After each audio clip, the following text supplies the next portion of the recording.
Hey everyone, Happy New Year's. Hope your 2025 is off to a great start so far. So with 2025 here now, Social Security is going to be changing. So in today's video, we are going to be going over 6 big changes coming to Social Security this year. But before we go ahead and dive into it for today, if you would like to receive up to $200 in free stock or $200 in free cash, in a pinned comment below, I will be leaving a link to Robinhood. All you have to do is once you click on that link is just sign up for a free account and then simply link your bank account. You do not even have to make an opening deposit. At that point in time, Robinhood will be sending you one free stock worth all the way up to $200. And if you'd rather just have the cash, all you have to do is once you receive the free stock is just sell it for what it's worth and then transfer the cash value right back to your bank account. Okay, so diving right into it for today, once again, 6 huge changes coming to Social Security in 2025. The first big one, of course, is going to be that 2.5% cost of living adjustment, plus the other big increase coming to Social Security through that Social Security Fairness Act that recently passed Congress and went to Joe Biden's desk to be signed into law. And with that, it's going to impact those previously impacted by the windfall elimination provision, as well as the government pension offset, meaning that for everyone, there is going to be a 2.5% cost of living adjustment across the board. And then for those impacted by the WEP or the GPO, what it's going to mean for you is an increase of anywhere between, let's say, $400 to $800 per month on average. For some people, even more than that. So that's going to impact quite a bit of folks receiving Social Security in a really, really good way. Now, the second change coming to Social Security next year, or this year actually in 2025, I will have to get used to saying this year being 2025, and a lot of us, I'm sure, are still going to be writing 2024 instead of 2025 for a few days at least. So the second change is going to be that high earners may have to open their wallets just a little bit wider. So beginning today, all earned income between 1 penny and $176,100 is applicable to the 12.4% payroll tax. For those curious, the upper bound figure, known as the maximum taxable earnings cap, adjusts in lockstep with the percentage increase in the national average wage index for most years. So if you're still in the workforce, you are going to have to pay a little bit more if you're one of the high earners. Of course, only very few percentage of Americans actually will be earning that much and will be impacted. And of course, it's actually going to be a good thing for the Social Security Trust Fund that this number continues to increase. And there's actually some lawmakers in Washington who actually want to increase this figure even more, or not even have a cap at all, or maybe have a donut hole between $176,000 and $400,000 where there's no taxes at all,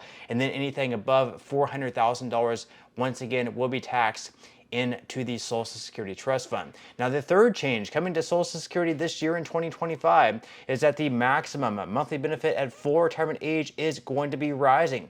So while well-to-do workers are probably going to have to open their wallets a little bit wider, high-earning retirees are in line to receive a beefier monthly benefit this year.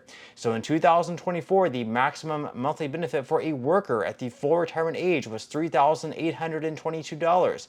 Full retirement age represents the age at which a worker becomes eligible to receive 100% of their monthly benefit. In 2025, this maximum monthly check at full retirement age is rising by $196 to $4,018. Now, the fourth change coming to Social Security this year in 2025 is that early filer benefit withholding thresholds are going to be climbing as well. So the new year also brings meaningful changes to workers who began collecting their Social Security checks prior to reaching their full retirement age.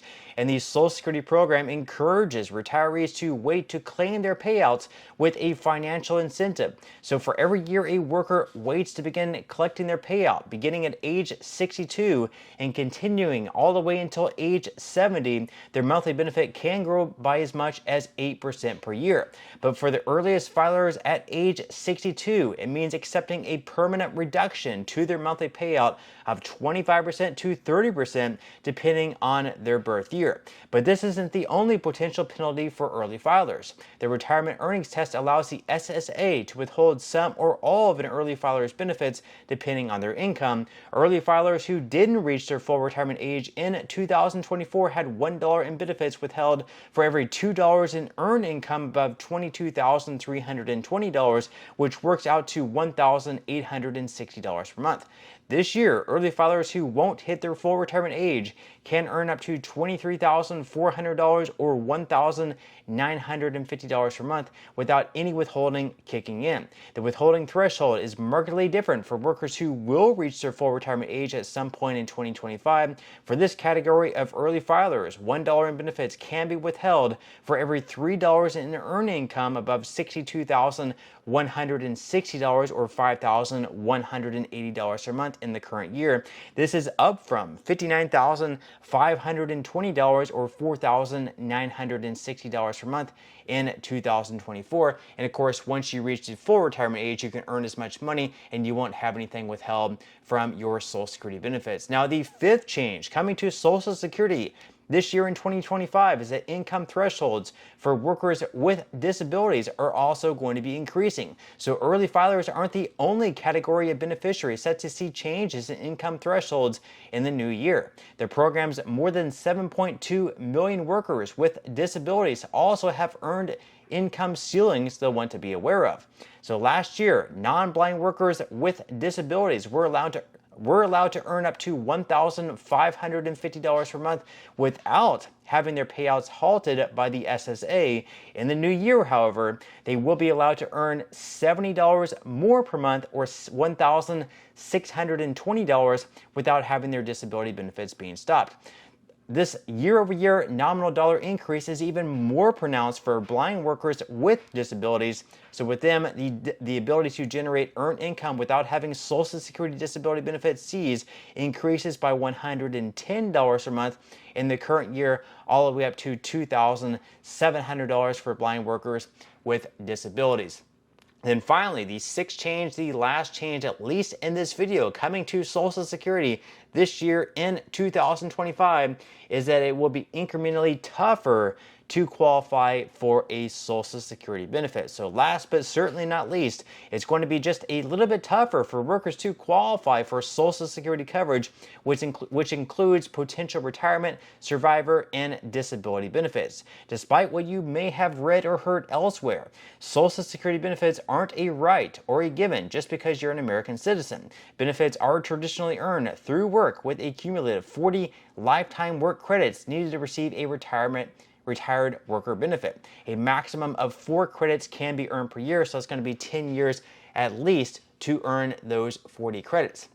Now, they go on to say that the good news for working Americans, and especially part-timers, is that the bar to earn these valuable lifetime credits is set relatively low. So in 2024, it took just $1,730 in earned income to receive 1 work credit. Thus, $6,920 in earned income, which is $1,730 times 4, is all that was needed to max out your work credits last year. In the new year, it will take $1,810 in earned income to receive 1 lifetime work credit and $7,240 to collect the maximum of 4 work credits in a single year. So once again, those are the 6 big changes that we are covering in today's video that are going to be coming to Social Security this year, now that it is 2025. But that's all we have for today's video. Once again, hope you had a good and safe New Year's. Hope you have a great and prosperous 2025 ahead. And as always, I will see you in the next video.